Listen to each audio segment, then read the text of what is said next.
Class 12th के subject chemistry में solid state chapter का आज का हमारा टॉपिक है चतुष्फलकीय रिक्ति के लिए त्रिज्या अनुपात की गणना करना, अर्थात small r upon capital R। तो आज हम इसी टॉपिक के बारे में पढ़ेंगे। तो सबसे पहले हमको ये देखना है कि त्रिज्या किसे कहते हैं और त्रिज्या अनुपात होता क्या है। तो इसे हम एक एग्जाम्पल से समझेंगे। आपको पता है ये एक गोलाकार कण है या एक वृत्त है। तो किसी वृत्त के केंद्र से उसके अंतिम कोश की दूरी को उसकी हम त्रिज्या कहते हैं और इसे हम स्मॉल r से प्रदर्शित करते हैं। और हम सबको पता है अनुपात क्या होता है, जैसे r upon r capital R, तो इसे क्या कहेंगे, रेशियो या अनुपात कहेंगे। इसे मैं आप लोग को एक एग्जाम्पल से समझाती हूँ। मान के चलिए कोई क्रिस्टल है, एग्जाम्पल लेते हैं हम सोडियम क्लोराइड। हम सबको पता है कि सोडियम में पॉजिटिव चार्ज और इसमें निगेटिव चार्ज लगते हैं। तो ये एक केटायन है और ये एक एनायन है। तो इसका यदि हम रेशियो निकालेंगे तो ये R प्लस आएगा, पॉजिटिव आएगा, और क्लोरीन का निकालेंगे तो R निगेटिव आएगा। और यदि इसको हम रेशियो निकालें तो इसका रेशियो या अनुपात आ जाएगा R positive upon R negative. और यह क्या हो जाएगा, इसे ही हम क्या कहेंगे, रेडियस रेशियो या त्रिज्या अनुपात। तो इसे कहते हैं त्रिज्या अनुपात। अब हम पढ़ेंगे चतुष्फलकीय रिक्ति के बारे में। पिछले वीडियो में हमने चतुष्फलकीय रिक्ति किसे कहते हैं इसके बारे में और इसके लक्षणों के बारे में पढ़ लिया था। फिर भी एक बार संक्षेप में परिभाषित करना चाहूंगी। यहाँ पर जो देख रहे हैं आप, 3 गोले जो एक ही तल पर स्थित है और इसके ऊपर में यह जो चौथा गोला है, चौथा गोला को रखे जाने पर इसके बीच में जो रिक्त स्थान बचते हैं या बनते हैं उसे हम चतुष्फलकीय रिक्ति कहते हैं। परिभाषित रूप में हो जाएगा, आपस में स्पर्श करने वाले इन 4 गोलों के मध्य के रिक्त स्थान को ही चतुष्फलकीय रिक्ति कहा जाता है। अब हम चतुष्फलकीय रिक्ति के लिए त्रिज्या अनुपात की गणना करेंगे। सबसे पहले यहाँ पर उसके लिए एक घन लेंगे। इस घन के माध्यम से इसे हम समझ लेंगे। आप देख रहे हैं घन के प्रत्येक कोनों पर एक एक अवयवी कण है या एक एक गोलय है और उसके मध्य में सेंटर में भी एक गोला है। और हमको पता है घन की सभी भुजाएं बराबर होती हैं, इसलिए प्रत्येक भुजा की लंबाई स्मॉल a होगी। अब हम इस गोले से इस गोले तक एक सीधी रेखा खींचेंगे और इसे एक विकर्ण नाम देंगे। क्योंकि ए बी एक फलक है, इसी कारण ए बी एक विकर्ण फलक होगा या एक फलक विकर्ण होगा। अतः किसी घन के फलकों के विकर्णतः विपरीत कोनों को मिलाने पर एक चतुष्फलक का निर्माण होता है। और यहाँ पर प्रत्येक गोले की त्रिज्या कैपिटल R है और मध्य में स्थित जो चतुष्फलकीय रिक्ति है इसकी त्रिज्या हो जाएगी स्मॉल r। तो अब हम ए बी जो फलक विकर्ण है इसका मान 2 रूपों में ज्ञात करेंगे। पहला गोले की त्रिज्या कैपिटल R के रूप में और दूसरा घन की भुजा a के रूप में। a को भी हमको त्रिज्या में बदलना होगा। देख सकते हैं यहाँ पर आप एक बार और। इस संरचना में अवयवी गोलों को वृत्ताकार रूप में दर्शाया गया है। घन के प्रत्येक भुजा की लंबाई a है। ए बी एक फलक विकर्ण है, अतः किसी घन के फलकों के विकर्णतः विपरीत कोनों को मिलाने पर एक चतुष्फलक बनता है। ए बी एक फलक विकर्ण है जिसका मान हमें 2 रूपों में निकालना है। पहला गोले की त्रिज्या कैपिटल R के रूप में और दूसरा घन की भुजा स्मॉल a के रूप में। तो आप इसे नोट्स बना लेंगे।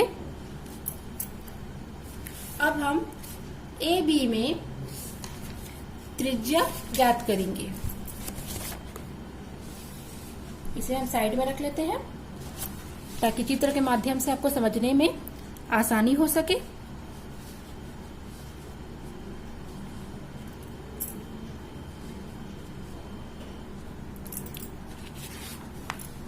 इस संरचना में गोले की त्रिज्या R और चतुष्फलकीय रिक्तियों की त्रिज्या स्मॉल r होगी। तो अब हम समकोण त्रिभुज ABC में देखेंगे।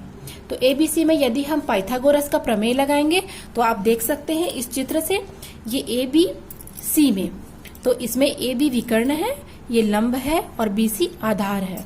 तो यहाँ पर लेंगे ए बी स्क्वायर बराबर भुजा प्रत्येक की भुजा समान है, तो ए स्क्वायर प्लस ए स्क्वायर, तो ए बी स्क्वायर की वैल्यू आ जाएगी 2a स्क्वायर। अब स्क्वायर हटेंगे तो 2a का स्क्वायर हो जाएगा, तो ए बी बराबर हो जाएगा √2 का a, √2 इंटू ए या a √2, इसी प्रकार से भी हम इसे लिख सकते हैं। अब हम देखेंगे यहाँ पर एक गोला स्थित है और यहाँ पर एक और गोला स्थित है, तो इन दो गोलों के बीच हमको त्रिज्या ज्ञात करनी है। तो सुविधा की दृष्टि से मैंने यहाँ पर ए और बी को स्पर्श करते हुए शो किया है। तो नाभिक के केंद्र से अंतिम कोश की दूरी r और यहाँ भी r, तो टोटल a और b का वैल्यू हो जाएगा 2r, तो ए बी बराबर 2r हो जाएगा। इसको समीकरण 2 दे देंगे। अब ए बी और ए बी दोनों का लेफ्ट हैंड साइड बराबर है, तो लेफ्ट हैंड साइड यदि बराबर है तो दोनों की वैल्यू हम रख सकते हैं राइट हैंड साइड की,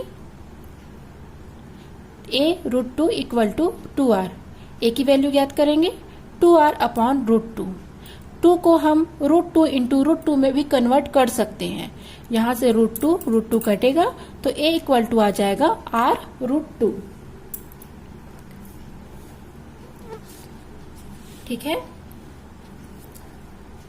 इसके पश्चात अब हमको यहाँ पर आप चित्र में देख रहे हैं ए और डी, ए डी एक काय विकर्ण है जिसे बॉडी डायगोनल भी कहते हैं, और ए और डी के मध्य में एक चतुष्फलकीय रिक्तियां आपको दिख रही है। तो अब हम ए डी में त्रिज्या अनुपात की गणना करेंगे। क्योंकि ए डी काय विकर्ण है इसलिए समकोण त्रिभुज अब हम ए बी और डी में लेंगे। ए बी डी में ए डी विकर्ण है, ए बी लंब है और बी डी आधार है, तो ए डी का स्क्वायर रख लिए और हमने पहले ही ए बी का वैल्यू 2a स्क्वायर निकाल लिया है, तो डायरेक्ट यहाँ पर 2a स्क्वायर रखेंगे प्लस a का स्क्वायर रखेंगे, तो ए डी स्क्वायर बराबर 2 1 और 1 3a स्क्वायर, स्क्वायर हटेगा तो फिर से 3a स्क्वायर, और स्क्वायर और रूट की वैल्यू समान होती है इसलिए √3a या a√3, इसे हम समीकरण 3 दे देंगे। अब हम फिर से इस चित्र को देखेंगे। इस चित्र में यहाँ का गोला ए पर और डी पर गोला और बीच में चतुष्फल की रिक्तियों को यहाँ पर शो किया गया है। तो यहाँ से यहाँ r कैपिटल R और चतुष्फल की रिक्तियों की वैल्यू हो जाएगी स्मॉल r, क्योंकि यहाँ से यहाँ पर 1r और यहाँ से यहाँ पर 2r। तो अब हम इस वैल्यू को यहाँ पुटअप करेंगे।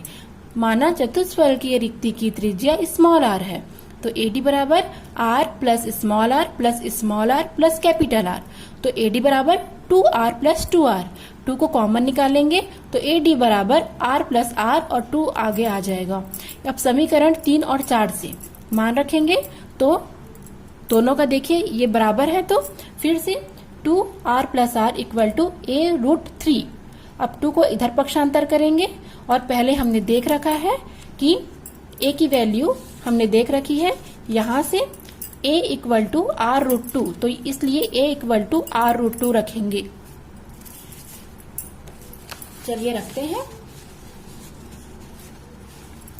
r प्लस r√2 एक जगह पर इंटू √3 अपॉन 2 को फिर से हम √2 इंटू √2 में चेंज कर सकते हैं,